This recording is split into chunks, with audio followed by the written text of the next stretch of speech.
ക്രൂശിത രക്ഷക വിമോചക. നമ്മള് ഇന്നലകളിൽ നമുക്കറിയാം പാപത്തിന്റെ പരിണത ഫലം, പാപത്തിന്റെ വേതനം, പാപത്തിന്റെ ശമ്പളം മരണമാണെന്നും ആ പാപത്തിന്റെ ലോകത്തിന്റെ പാപത്തിന്റെ ശമ്പളമായ മരണം സ്വന്തം ശരീരത്തിൽ ഏറ്റെടുത്തുകൊണ്ട് നമുക്ക് വേണ്ടി പാടുപീടകൾ സഹിച്ച് കാൽവരിയിൽ മരിച്ചവനാണ് യേശുവെന്നും അങ്ങനെ നമ്മുടെ മേൽ കടന്നു വരാനിരുന്ന പാപത്തിന്റെ ശിക്ഷ സ്വന്തം ശരീരത്തിൽ യേശു വഹിച്ചു മാറ്റിയെന്നും നമുക്കറിയാം. അപ്പോ പാപത്തിന് ഒരു ശമ്പളമുണ്ട്, പാപത്തിനൊരു വേദനയുണ്ട്. ഒരു പാപവും ശിക്ഷിക്കപ്പെടാതെ പോകില്ല എന്ന് കൃത്യമായിട്ട് പ്രഭാഷകന്റെ പുസ്തകം 23-ാം അധ്യായം 2-ാമത്തെ വചനത്തിൽ എഴുതി വെച്ചിട്ടുണ്ട്. എന്നിട്ട് നമ്മൾ പാപം ചെയ്യുന്നില്ലേ? ദാമ്പത്യ അവിശ്വസ്തത പാപമാണെന്ന് അറിഞ്ഞിട്ടും എത്രയോ ജീവിതങ്ങൾ ഇന്നും ദാമ്പത്യ അവിശ്വസ്തതയിൽ ജീവിക്കുന്നവരുണ്ട്. അറിയാൻ പാടില്ല എന്നിട്ടാണോ?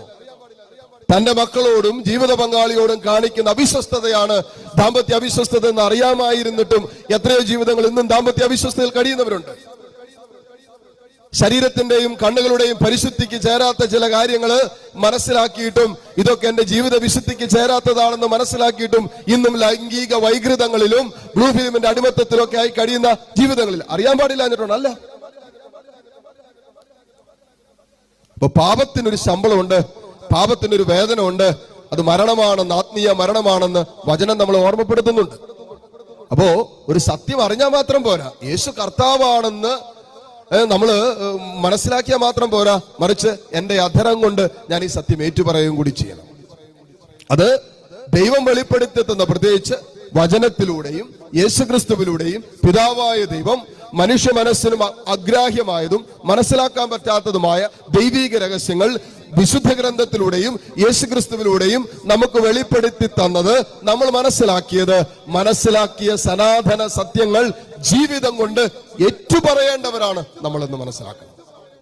അപ്പോഴാണ് രക്ഷയുടെ അനുഭവത്തിലേക്ക് പ്രവേശിക്കുന്നത്. അല്ലാതെ രക്ഷ പ്രാപിച്ചു, ഞാൻ പള്ളിയിൽ പോകുന്നുണ്ട്, ഞാൻ പ്രാർത്ഥിക്കുന്നുണ്ട്, ഞാൻ വിശുദ്ധ കുർബാനയിൽ പങ്കെടുക്കുന്ന ആളാണ്, ഞാൻ കുമ്പസാരിക്കുന്നുണ്ട്, ഞാൻ ജപമാല ചൊല്ലുന്നുണ്ട്, കരുണക്കൊന്ത ചൊല്ലുന്നുണ്ട്, ഇതൊന്നും ഒരു വ്യക്തി രക്ഷയുടെ അനുഭവത്തിലേക്ക് പ്രവേശിച്ചു എന്നുള്ളതിന്റെ മാനദണ്ഡങ്ങളല്ല. അതിന്റെ അടിസ്ഥാന മാനദണ്ഡമാണ് പൗലോസ് പറഞ്ഞത്, യേശു കർത്താവാണെന്ന്, അവനേക സത്യ ദൈവമാണെന്ന് അധരം കൊണ്ട് ഏറ്റുപറയണം. ഏറ്റുപറച്ചില്ല. അപ്പോൾ നമ്മുടെ പാപത്തെ കുറിച്ചുള്ള തിരിച്ചറിവ് നമുക്കുണ്ട്, അല്ലെ? ഒരു സത്യത്തെ കുറിച്ചുള്ള തിരിച്ചറിവ്, ഒരു പ്രകാശത്തെ കുറിച്ചുള്ള, അല്ലെ, സത്യത്തെക്കുറിച്ചും പ്രകാശത്തെക്കുറിച്ചുള്ള, യേശുവാകുന്ന പ്രകാശത്തെക്കുറിച്ചുള്ള തിരിച്ചറിവ് കിട്ടുമ്പോഴാണ് നമ്മളിലുള്ള അന്ധകാരം നമ്മൾ മനസ്സിലാക്കുന്നതും ഓരോരോ അന്ധകാരത്തിന്റെ പ്രവർത്തികളെയും പ്രവണതകളെയും നമ്മൾ ഉപേക്ഷിക്കുന്നത്.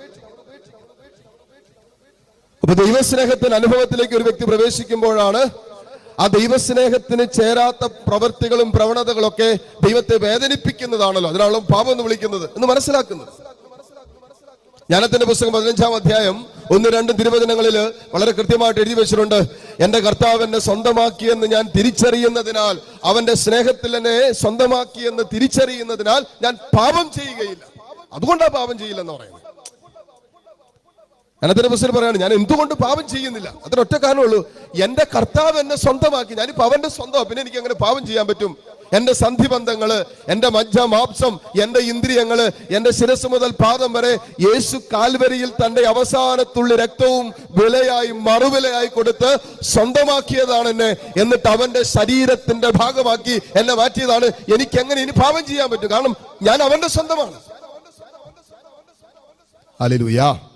സന്തോഷത്തോടെ പറഞ്ഞേ ഹല്ലേലൂയ, ഹല്ലേലൂയ. അപ്പൊ ഈ ബോധ്യമൊക്കെ നമ്മുടെ മനസ്സിലുണ്ട്, നമ്മുടെ ചിന്തകളിലും നമ്മുടെ ഇന്നലകളിൽ നമുക്ക് കിട്ടിയിരിക്കുന്ന ബോധ്യമാണ്, നമ്മുടെ തിരിച്ചറിവാണത്. ഇതൊക്കെ തിരിച്ചറിവ്.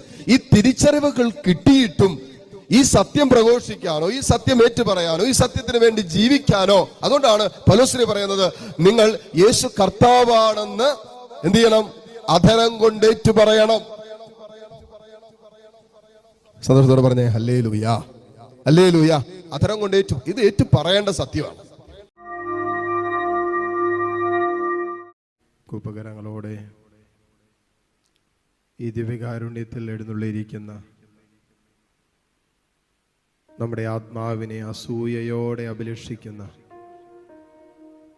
കർത്താവിനെ കണ്ണു തുറന്ന് കണ്ട് ആരാധിച്ചുകൊണ്ട് നമുക്ക് പ്രാർത്ഥിക്കാം. പരിശുദ്ധ പരമ ദിവ്യകാരുണ്യനാഥനായ ഈശോയ്ക്ക് എന്നേരവും ആരാധനയും സ്തുതിയും പുകഴ്ചയും ഉണ്ടായിരിക്കട്ടെ. തമ്പുരാൻ നമ്മളെ ശ്രദ്ധിക്കുന്ന സമയമാണ്. കർത്താവ് നമ്മളെ ശ്രദ്ധിക്കുന്നുണ്ട് എന്നുള്ളൊരു തിരിച്ചറിവ് കിട്ടിയാൽ നമുക്ക് പാപം ചെയ്യാൻ പറ്റും. ഞാൻ കർത്താവിൻ്റെ സ്വന്തമാണ് എന്ന് ആത്മാവിലൊരു ബോധ്യം കിട്ടിയാൽ പിന്നെ നമുക്ക് തെറ്റ് ചെയ്യാൻ പറ്റും.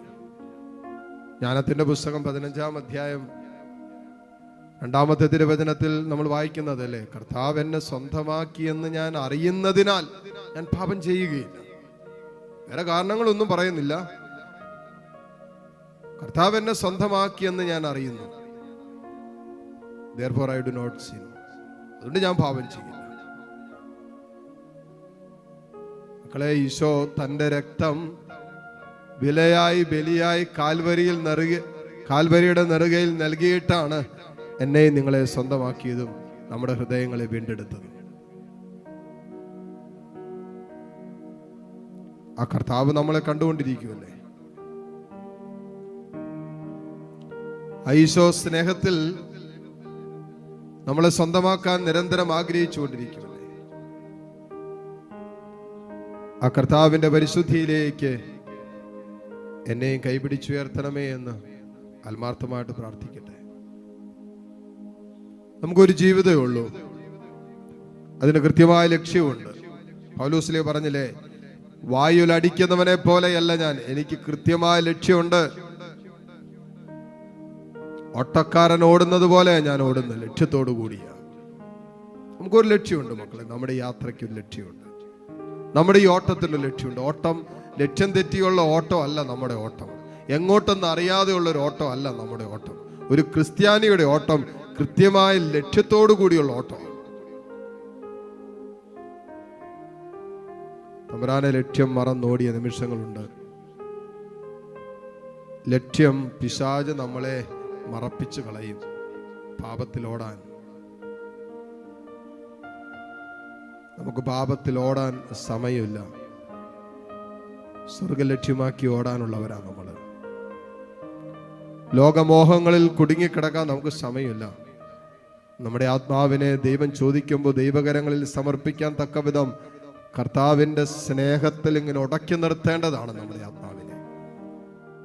ബാഹ്യമായതൊന്നിനും നമ്മുടെ ദൈവത്തോടുള്ള സ്നേഹം, ആന്തരികമായ സ്നേഹം നഷ്ടപ്പെടുത്താൻ പറ്റില്ലെന്ന് അപ്പോസ്തല പ്രവർത്തനങ്ങളില് അപ്പോസ്തലന്മാരുടെ ജീവിതം നമ്മളെ പഠിപ്പിച്ചതല്ലേ.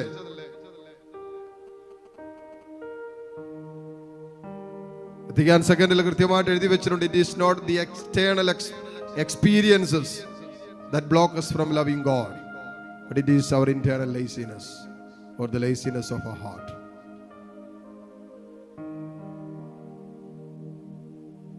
ബാഹ്യമായ അനുഭവങ്ങൾ ഒന്നും തന്നെയല്ല നമ്മളെ ദൈവസ്നേഹത്തിൽ നിന്ന് അകറ്റുന്നു, മറിച്ച് നമ്മുടെ ആന്തരികമായ ആലസ്യമാണ്,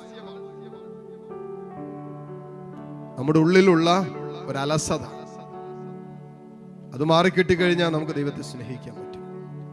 ആത്മാവിൽ ഒരു ജ്വലനം കിട്ടിക്കഴിഞ്ഞ, ഒരു തീഷ്ണത കിട്ടിക്കഴിഞ്ഞാൽ ദൈവത്തെ സ്നേഹിക്കാനും ദൈവത്തിന് വേണ്ടി ജീവിക്കാനും കർത്താവിന് വേണ്ടി മരിക്കാൻ വരെ നമ്മൾ തയ്യാറാകും. ദൈവം ഇതുപോലെ ആഴമേറിയ ഒരു സ്നേഹം എനിക്ക് തരണമേ എന്ന് പ്രാർത്ഥിക്കുക. തമ്പുരാനെ, നമ്മുടെ അന്ധകരണങ്ങളെ വിശുദ്ധീകരിക്കാൻ പറ്റും. നമുക്കൊരു പുതിയ ഹൃദയം തരാൻ നമ്മുടെ ദൈവത്തിനെ പറ്റും. തമ്പുരാനെ, ഒരു പുതിയ ഹൃദയം എനിക്ക് തരണമേ, പുതുജീവൻ തരണമേ, ആത്മാവിൽ പുതിയ ചൈതന്യം തരണമേ എന്ന് പ്രാർത്ഥിക്കും. മുട്ടുകുത്തി കരങ്ങൾ ഈശോയിലേക്ക് നീട്ടിപ്പിടിച്ച് നിങ്ങളുടെ പ്രാർത്ഥനാ നിയോഗങ്ങളും കർത്താവിന്റെ സന്നിധിയിൽ സമർപ്പിച്ചുകൊണ്ട് സ്തുതിച്ചു പ്രാർത്ഥിച്ചുകൊണ്ട് ഈശോയുടെ ആശീർവാദം നമുക്ക് സ്വീകരിക്കാം. പരിശുദ്ധ പരമമാം ദിവ്യകാരുണ്യമേ,